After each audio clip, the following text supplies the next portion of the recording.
কাজে সেই দিক থেকে জনগণের ম্যান্ডেট ছাড়া একটা সংবিধানের ফান্ডামেন্টাল সংস্কার করা সম্ভব নয়। নতুন সংবিধান তো প্রশ্নই আসে না।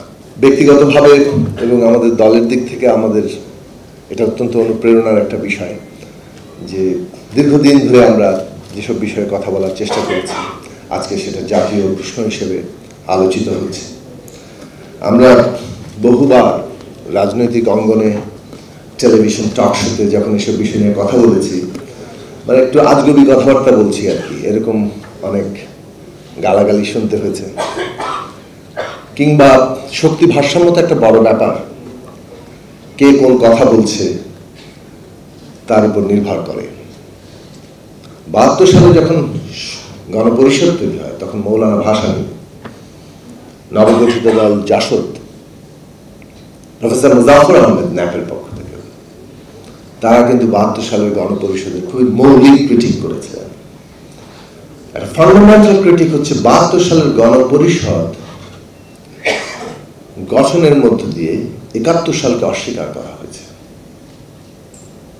এই ক্রিটিক করছেন মৌলানা ভাসানী, এমনকি জিএসডির পক্ষ, মানে জাসদের পক্ষ থেকে। প্রফেসর মুজাফর আহমেদ, যিনি মূলত আবার তখন আওয়ামী লীগের ব্রডার কোয়ালিশনে আছেন, তিনিও এই সমালোচনা করেছেন। সমালোচনাটা এই কারণে করা হয়েছিল যে 70 সালের পাকিস্তানের জন্য যে গণপরিষদ নির্বাচিত হয়েছিল পাকিস্তানের সংবিধান প্রণয়নের জন্য, সেটার অংশ দিয়ে, মানে পূর্ব পাকিস্তানি অংশ দিয়ে গণপরিষদ গঠনের প্রস্তাব, মাঝখানে যে 1971 সালের একটা বিরাট যুদ্ধ হয়েছে, যেখানে এত মানুষের অংশগ্রহণ, এত আত্মত্যাগ, এত লক্ষ লক্ষ মানুষ রক্ত দিয়ে একটা রাষ্ট্র পত্তন করেছে, পুরো অভিজ্ঞতাকে অস্বীকার করা হয়েছে। 70 সালের নির্বাচন নিয়ে সবাই অংশ নেননি, ওটা একটা কৌশলের প্রশ্ন ছিল। 71 সালের যুদ্ধ ছিল একটা অস্তিত্বের সংগ্রাম, নতুন অস্তিত্বের ঘোষণা। কাজেই সেই দিক থেকে এই একটা জাতীয় যে অভিজ্ঞতার বদল, সেই বদলকে ধারণ করতে হলে নতুন নির্বাচন লাগবে, এটা তখন দাবি ছিল।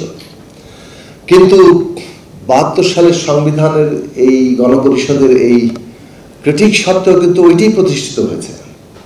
এমনকি শক্তি ভারসাম্যের কারণে এই যে স্বরগুলো উঠেছিল, সেটা কেবলমাত্র ইতিহাসের ফুটনোট হয়ে গেল, খুব বড় আকারে সামনে আসেনি। হ্যাঁ, অনেক কয়েকজনকে আমরা নিশ্চিত করতে পারি, আমি এখানে নাম নিচ্ছি না, আপনারা অনেকেই জানেন, যারা এই ক্রিটিকগুলো জারি রেখেছিলেন এবং আমাদের সমাজে এই চিন্তাকে পরবর্তী প্রজন্ম পর্যন্ত তার যে যাতে রিলে রেসের মতো ব্যাটনটা হাতে নিতে পারে সেই জায়গায় এটা আজকে পর্যন্ত নাহিদদের প্রজন্ম পর্যন্ত এসছে, যে কারণে আজকে আমরা নতুন শক্তি ভারসাম্য এসে দাঁড়িয়েছি।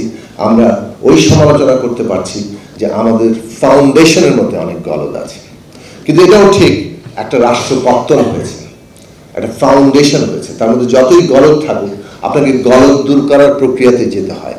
কোনো কিছু স্বয়ংভূ না, স্বয়ংভূ না বলেই অতীতের সাথে আমাদের একটা ক্রিটিক্যাল এনগেজমেন্টের মধ্যে দিয়ে আমরা সামনে যাই।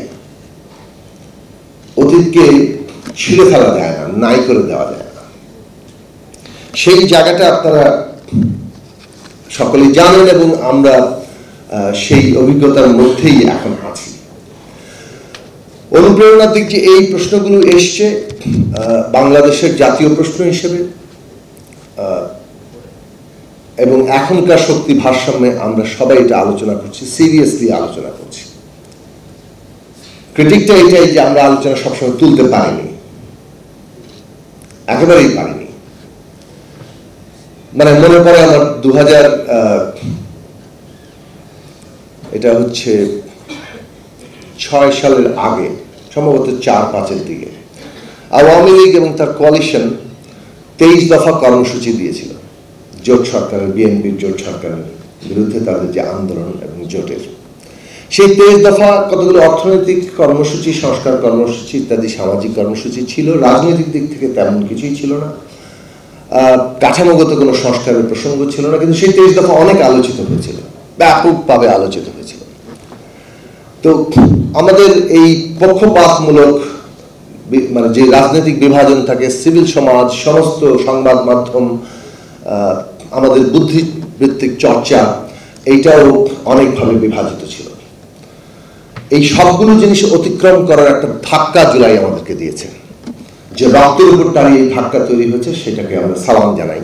কারণ বাংলাদেশ ওই জায়গা থেকে সত্যি নতুন যাত্রা করতে পারবে যদি আমরা ওই উপলব্ধির জায়গাগুলোকে আমাদের মধ্যে এবং পরবর্তী প্রজন্মের মধ্যে যথার্থভাবে সঞ্চার করতে পারি।